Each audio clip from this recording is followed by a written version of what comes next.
একটি গ্রামে উঁচু জাতের একজন প্রভাবশালী অত্যাচারী লোক নিচু জাতের মানুষের উপর প্রতিনিয়ত অত্যাচার চালিয়ে যাচ্ছিল। গ্রামের সবাই তার ভয়ে চুপ করে থাকছিল। কিন্তু একদিন সব সীমা অতিক্রম হয়ে যায়, আর গ্রামের লোকজন এতটাই ক্ষেপে যায় যে তারা এর প্রতিশোধ নেওয়ার জন্য এক পায়ে খাড়া হয়ে যায়। কিন্তু তারা কি পারবে গ্রামের সবচেয়ে ক্ষমতাবান ব্যক্তিকে হারাতে, নাকি সবসময়ের মতো তারাও মৃত্যুর মুখে পতিত হবে? এসব জানতে চলো দেখে আসি 2022 সালে মুক্তিপ্রাপ্ত মুভি সাইদুলু। মুভির শুরুতে আমরা 1970 সালের সময় দেখতে পাই, যেখানে কন্ডোরেডি নামের একজন লোককে দেখানো হয়। সে ছিল উঁচু জাতের এবং একই সাথে অনেক বেশি ক্ষমতাবান। এখানে আমরা দেখি যে তার সাথে কিছু লোক দেখা করতে এসেছে। কন্ডারেডির অধীনে অনেক লোক কাজ করত, যারা সবাই নিচু জাতের ছিল। এর মধ্যে একজন মহিলা তার মেয়েকে খাবার খাওয়াচ্ছিল। এটা দেখে কন্ডারেডির এক লোক তার কাছে আসে এবং তাকে প্রথমে কাজ শেষ করার আদেশ দেয়। সেই মহিলার স্বামীও সেখানে কাজ করত। এখন যেহেতু কন্ডারেডির আদেশ কেউই অমান্য করতো না, তাই সেই মহিলাটি তার মেয়েকে বাকি খাবারটুকু নিজ হাতেই খেয়ে নিতে বলে আর নিজে কাজ শেষ করতে চলে যায়। তখনই সেই বাচ্চা মেয়েটি খাওয়ার সময় পানির প্রয়োজন হয়, তাই সে তাড়াহুড়ো করে পানি ফেলে দেয়। সেই সময় কন্ডারেডি তার অতিথিদের সাথে কথাবার্তায় ব্যস্ত ছিল, আর এদিকে সেই বাচ্চা মেয়েটি কন্ডারেডির পানির গ্লাস নিয়ে পানি খেতে শুরু করে দেয়।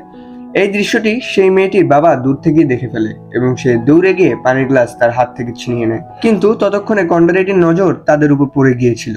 এখন যেহেতু তারা নিচু জাতির ছিল, তাই সে মেয়েটি উঁচু জাতির কন্ডারেডির পানির গ্লাস ছুঁয়ে ফেলেছিল। তাই সে অত্যন্ত রেগে যায় আর সেই লোকটিকে গাছের সাথে বেঁধে তাকে পিটিয়ে মেরে ফেলে, শুধু এক গ্লাস পানির জন্য। পরের দৃশ্যে আমরা 1988 সালের সময় দেখতে পাই, যেখানে সেই একই গ্রামে আমাদের আজকের মুভির হিরো সাইদুলুকে দেখতে পাই, যাকে তার বন্ধু এসে বলে যে সিথালু তার পড়াশোনা শেষ করে ফেরত চলে এসেছে। এটা শুনে সাইদুল অনেক বেশি খুশি হয়ে যায়। আসলে সে সিথালুকে ছোটবেলা থেকে অনেক বেশি পছন্দ করত। কিন্তু একটা সময় পরে সিথালু এলএলবি করার জন্য শহরে চলে যায়, আর এখন সেই পরীক্ষা শেষ করেই সে গ্রামে ফেরত এসেছে। এখন শুধু অপেক্ষা ফলাফল প্রকাশের, এরপরে সে অনুশীলন শুরু করবে। এদিকে তার আসার খবর শুনে সাইদুল দ্রুত নিজের বাড়ির দিকে রওনা হয়। সেখানে গিয়ে গোসল করে পরিপাটি হয়ে তারপর সে সিথালুর বাড়িতে তার সাথে দেখা করতে যায়, যেখানে সাইদুলুর বোন লক্ষ্মীও উপস্থিত ছিল। সিথালুও সাইদুলুকে দেখে খুব খুশি হয়। অন্যদিকে আমরা কন্ডারিকে দেখতে পাই যে সেই গ্রামে একটি ফ্যাক্টরি তৈরি করতে চাইছিল। এজন্য সে গ্রামের গরিব ও নিচু জাতিদের কাছ থেকে কম টাকায় জোর করে তাদের কাছ থেকে জমি কিনে নিয়েছিল। হঠাৎ কন্ডারের নজর যায় সাইদুলুর বাবা নার্সির দিকে। সে যখন তার খেতে কাজ করছিল, কন্ডারেডি নিজের ভাই উগ্রকে বলে যে শুধু নার্সির জমি জব্দ করা বাকি আছে। এক কাজ করো, আগামীকাল তুমি আমার ছেলে ভীরাকে পাঠিয়ে নার্সির জমিটা আমাদের নামে লিখিয়ে নাও, যাতে যত দ্রুত সম্ভব ফ্যাক্টরি কাজ শুরু হতে পারে। এরপর আমরা দেখতে পাই ভীরাকে, যে তার কাছে কাজ চাইতে আসা একটি মেয়ের উপর প্রতিদিন শারীরিক অত্যাচার চালিয়ে যাচ্ছিল। তখনই সেখানে উগ্র এসে তাকে বলে যে আগামীকাল তোমাকে নার্সির সাথে দেখা করতে হবে। পরের দিন নার্সি বাড়ি থেকে বের হচ্ছিল, আর যখন সে নিজের ক্ষেতে কাজ করতে পৌঁছায়, তখন সেখানে ভীরা ও উগ্র তার লোকজন নিয়ে উপস্থিত ছিল। সাইদুলের বন্ধু তাদেরকে দেখে ফেলে এবং দ্রুত বাড়ি গিয়ে সাইদুলকে সবকিছু বলে দেয়। সেখানে সিথালুও উপস্থিত ছিল। এসব শুনে সাইদুল দ্রুত সেখানে পৌঁছায়, যেখানে ভীরার লোকজন তার বাবাকে দিয়ে জোর করে জমির কাগজে আঙ্গুলের ছাপ নেওয়ার চেষ্টা করছিল। তখন এই সাইদুলও সেখানে পৌঁছে যায় এবং ভীরার লোকজনকে ইচ্ছা মতো মারতে শুরু করে। ভীরা এসব বসে বসে দেখছিল, কারণ উগ্র তাকে থামিয়ে রেখেছিল। যখন সাইদুল সবাইকে মারধর করা শেষ করে, তখন উগ্রর কথা মতো ভীরা সেখান থেকে চুপচাপ চলে যায়। এরপর বাড়ি গিয়ে নার্সি সাইদুলকে অনেক বকাঝকা শুরু করে, কারণ সে না জেনে কন্ডারেডির সাথে পাল্লা নিয়ে নিয়েছিল। এরই মধ্যে কন্ডারেডির লোকজন নার্সিকে নিতে এসে যায়, তাই সে তাদের সাথে চলে যায়, আর একই সাথে সাইদুলকেও তার সাথে যেতে মানা করে দেয়।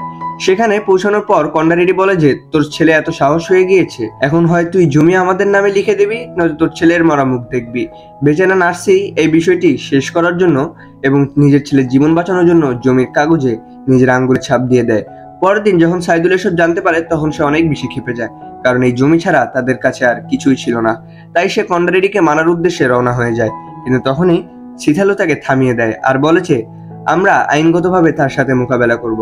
এরপর সে সাইদুলকে পাশের গ্রামের একজন উকিলের কাছে নিয়ে যায়, যার নাম ছিল প্রভাকর, আর সে নিজ জাত সম্পর্কিত মামলাগুলো নিয়েই কাজ করত। তার সাথে দেখা করে সাইদুলু তাকে সবকিছু বলে, আর যখন সে জমিটি দেখে, তখন সে জানতে পারে যে আসলে যে জমিটি কবজা করে কন্ডারেডি ফ্যাক্টরি বানাতে চাইছিল, সেই জমিটি আসলে সরকারের ছিল, আর সরকার সেটি গরিবদের দিয়ে দিয়েছিল।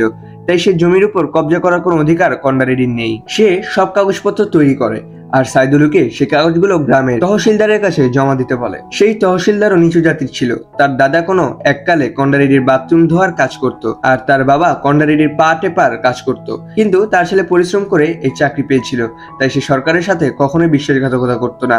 এজন্য সে তক্ষণে গিয়ে কন্ডারেডির ফ্যাক্টরি কাজ বন্ধ করে দেয় আর সেখানে একটি বোর্ড দাঁড়া করিয়ে দেয়। এই বিষয়ে যখন উগ্র জানতে পারে তখন সে অনেক বেশি ক্ষেপে যায় আর সবকিছু গিয়ে ভীরাকে বলে দেয়। এই বিষয়ে যখন উগ্র জানতে পারে তখন সে অনেক বেশি ক্ষেপে যায় আর সবকিছু গিয়ে ভীরাকে বলে দেয়। এতে পরের দিনই ভীরা সোজা গিয়ে তহসিলদারের বাড়িতে পৌঁছায়। সেখানে ভীরার লোকজন তাকে নির্মমভাবে মারধর করে আর একই সাথে ভীরা তার স্ত্রীর উপর যৌন নির্যাতনও চালায়। এরপর ভীরা চলে যাওয়ার সময় বলে যে যদি তুই ওই বোর্ডটি না সরিয়ে নিস তাহলে আমি প্রতিদিন এসে তোর সামনে তোর বউয়ের সাথে এসব করে যাব। এই ঘটনার পর তহসিলদার তার চাকরি ছেড়ে দেয়, কারণ সে বুঝে গিয়েছিল যে কন্ডারেডির বিপক্ষে সে একা লড়তে পারবে না। এজন্য সে সাইদুলের কাছেও ক্ষমা চায় আর বলে যে এখন আর এই বিষয়ে আমি তোমার কোনো সাহায্য করতে পারবো না। উগ্র সেই বোর্ডটি সরিয়ে পুনরায় তাদের নির্মাণ কাজ চালু করে দেয়। এরপর আমরা লক্ষ্মীকে দেখতে পাই, যে একজন রাখাল ছেলে সুবুকে ভালোবাসতো। একদিন লক্ষ্মীর বাবা নার্সি এই বিষয়ে জানতে পারে আর সে সুবুকে অনেক মারধর শুরু করে, কারণ সে তাদের চেয়ে নিচু জাতের ছিল। সাইদুল এটা জানতো যে লক্ষ্মী সুবুকে ভালোবাসতো, তাই সে নিজের বাবাকে থামাতে যায় আর বলে যে আপনার আর কন্ডারির মধ্যে কি তফাৎ থাকলো তাহলে? সে নিজের চেয়ে নিচু জাতের লোকদের সাথে খারাপ কাজ করে আর আপনিও নিজের চেয়ে নিচু জাতের লোকদের সাথে অন্যায় করছেন। আমাদের দেশের দুর্ভাগ্য এটাই, যখন নিজের সাথে খারাপ হয় তখনই মানুষ সেটা দেখতে পায়, নয়তো কারো কিছুই যায় আসে না। এসব শুনে নার্সি নিজের ভুল বুঝতে পারে আর সে সুবু ও লক্ষ্মীর বিয়ের জন্য রাজি হয়ে যায়। এদিকে সিথালুর পরীক্ষার ফলাফলও প্রকাশিত হয়ে যায়, সে পাশ করেছিল। এটা শুনে সবচেয়ে বেশি খুশি হয় সাইদুলু, তাই সে নাচ গান করে সেই খুশিটি উদযাপন করে। সিথালুর মায়ের সব দেখে ফেলে আর তাকে জিজ্ঞেস করে যে তুমি কি সাইদুলুকে ভালোবাসো? আমি কি তোমাকে এই জন্যই এত পড়ালেখা করিয়েছি যে তুমি এমন একটি ছেলেকে ভালোবাসবে? এটা শুনে সিথালু বলে যে মা, তোমার কি মনে হয় এত পড়ালেখা করে আমি সাইদুলুকে বিয়ে করব? তুমিও না কি কি যে ভাবো। আমি অবশ্যই আমার মতো যোগ্যতা সম্পন্ন কাউকে বিয়ে করব, সে তো শুধুই আমার একজন বন্ধু। সিথালুর এসব কথা সাইদুলু শুনে ফেলে আর অনেক বেশি হতাশ হয়ে পড়ে। সে সিদ্ধান্ত নেয় যে এরপর থেকে সে আর সিথালুর সাথে দেখা করবে না। অন্যদিকে যে মেয়েটিকে ভীরা তার বাড়িতে আটকে রেখেছিল সে এক রাতে সেখান থেকে পালিয়ে যেতে সক্ষম হয়। পরের দিন সকালে যখন ভীরা এই সম্পর্কে জানতে পারে তখন সে অনেক বেশি রেগে যায়। সেই মেয়েটি নিজের বাড়িতে চলে গিয়েছিল, যাকে রাতের বেলায় টেনে হিঁচড়ে বের করে ভীরা তাকে নির্মমভাবে মারধর করে আর তাকে আধমরা অবস্থায় ফাঁসিতে ঝুলিয়ে দেয়। এভাবে বেচারির মৃত্যু হয়ে যায়। এই বিষয়টি যখন প্রভাকারের মাধ্যমে সিথালু জানতে পারে তখন সে ওই মেয়েটির বাবা মার সাথে গিয়ে দেখা করে। সে তাদেরকে পুলিশে অভিযোগ করতে বলে, কিন্তু তারা সোজা মানা করে দেয়। তবুও সিথালু তাদের বোঝানো শুরু করে যে যদি আজকে আপনারা নিজেদের আওয়াজ না তোলেন তাহলে হয়তো কালকে এটা অন্য কারোর সাথে হবে। এতে সে মেয়েটির বাবা মা কাঁদতে কাঁদতে বলে যে অন্যদের সাথে কি হবে সেটা চিন্তা আমরা কেন করব। গত রাতে যখন সে পিশাচগুলো আমার মেয়েকে মারছিল তখন সবাই দেখছিল আর শুনছিল, কিন্তু তারা যেন নিজেদের চোখ আর কান বন্ধ করে রেখেছিল। আমরা তো চাই যে তারাও এই ঘটনার মুখোমুখি হোক। এখন এইসব কথাগুলো সিথালু গিয়ে সাইদুলুকে বলে। সাইদুলু বলে যে সবসময় তো এমনটাই হয় আর এমনটাই হতে থাকবে। মানুষ সবসময় নিজের মতো যোগ্যতা সম্পন্ন কাউকে খুঁজে নেয়, যেমন একজন উঁচু জাতের লোক আরেকজন উঁচু জাতের লোককে, একজন ধনী লোক আরেকজন ধনী লোককে, শিক্ষিত লোক শিক্ষিত লোককে। সাইদুলু এসব কথা শুনে সিথালু বুঝতে পারে যে সেদিন সাইদুলু তার সব কথা শুনে ফেলেছিল, তাই সে তাকে বলে যে আমি তো ওসব কথা শুধু মাকে চুপ করানোর জন্যই বলেছিলাম, ভালো তো আমি তোমাকেই বাসি। এবার সিথালুর মা তাদেরকে আবারও দেখে ফেলে আর এইবার সিথালু তাকে বলে যে আমি সাইদুলুকে ভালোবাসি আর তাকেই বিয়ে করব। পরের দৃশ্য আমরা সাইদুলের বন্ধুর বিয়ে দেখতে পাই, যে বরযাত্রা নিয়ে যাচ্ছিল। তখনই সেখানে ভীরা চলে আসে আর সে তাদেরকে ক্ষেতের মাঝখান দিয়ে রাস্তা পরিবর্তন করে যেতে বলে। আসলে সে মাতাল অবস্থায় ছিল। যখন সাইদুলের বন্ধু ভীরার কথা মানতে অস্বীকার করে তখন ভীরা তাকে খুব খারাপভাবে মারপিট করে। এই বিষয়ে যখন সাইদুলও জানতে পারে তখন আর সে নিজেকে থামাতে পারে না, কিন্তু নিজের বাবার কথায় সে থেমে যায়। পরের দিন সিথালু সাইদুলুকে গিয়ে বলে যে আমি 3 দিনের জন্য প্রভাকারের সাথে শহরে যাচ্ছি, তাই আমি লক্ষ্মীর বিয়েতে উপস্থিত থাকতে পারবো না। তার চলে যাওয়ার পর সাইদুলু লক্ষ্মী আর শুকুর সাথে শহরে যাচ্ছিল আর রাস্তায় তাদের দেখা হয় ভীরার সাথে, যে সাইদুলুর সামনেই তার বোনকে খারাপভাবে স্পর্শ করছিল। এসব দেখে সাইদুলু এবার আর নিজেকে থামাতে পারে না। সে ভীরা সহ তাদের সবাইকে এত মারে যে সবার অবস্থা আধমরা হয়ে যায়।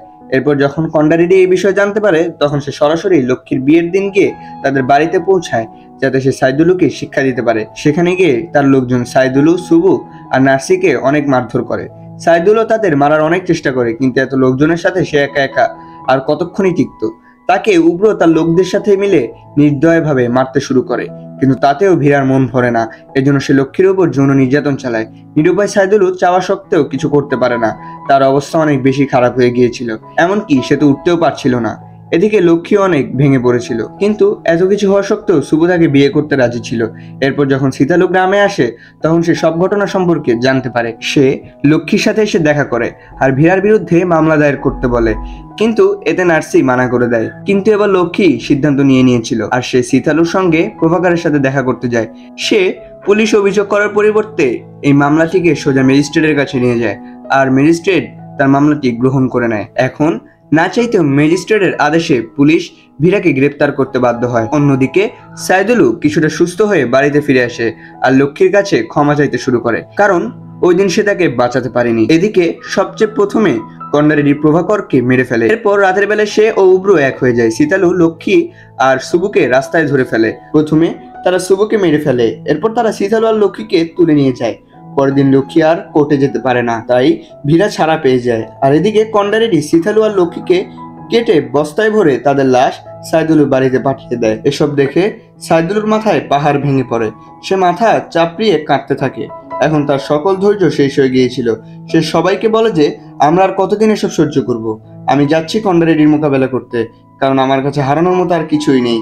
আর আজকে যদি আপনারা আমার সঙ্গ না দেন তাহলে আপনাদের কাছেও আর কিছু থাকবে না। এভাবে বেঁচে থাকার চেয়ে তো ভালো যে আমরা লড়াই করে মারা যাই, অন্তত সৃষ্টিকর্তার কাছে মুক্ত দেখাতে পারবো। তার এসব কথা শুনে গ্রামের সবাই সাইদুলের সাথে এক হয়ে যায়, কন্ডারেডির বাড়িতে হামলা করে আর তারা নৃশংসভাবে কন্ডারেডি, উব্র আর ভীরাকে মেরে ফেলে। বন্ধুরা, মানুষ নিজেদের সুবিধার জন্য এই পৃথিবীকে আলাদা আলাদা দেশে বিভক্ত করেছে আর ধর্ম মানুষকেই বিভক্ত করেছে। এরপরও যদি কোনো বিভাজন বাকি থাকে তাহলে সেটি হলো জাতপাতের বৈষম্য।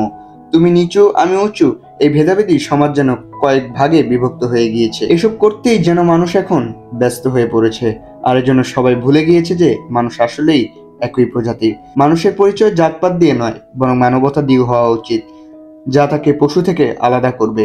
এই সুন্দর মনোভাবনার মধ্য দিয়েই বন্ধুরা মুভিটি শেষ হয়ে যায়। তো বন্ধুরা, কেমন লাগলো আপনাদের আমাদের আজকের মুভিটি? যদি ভালো লেগে থাকে তাহলে লাইক বাটনটি ক্লিক করুন এবং পরবর্তীতেও এমন ভিন্ন ধরনের সব কাহিনী উপভোগ করতে আমাদের বাংলা মুভি X 2.0 চ্যানেলটিকে সাবস্ক্রাইব করে পাশেই থাকুন। ধন্যবাদ।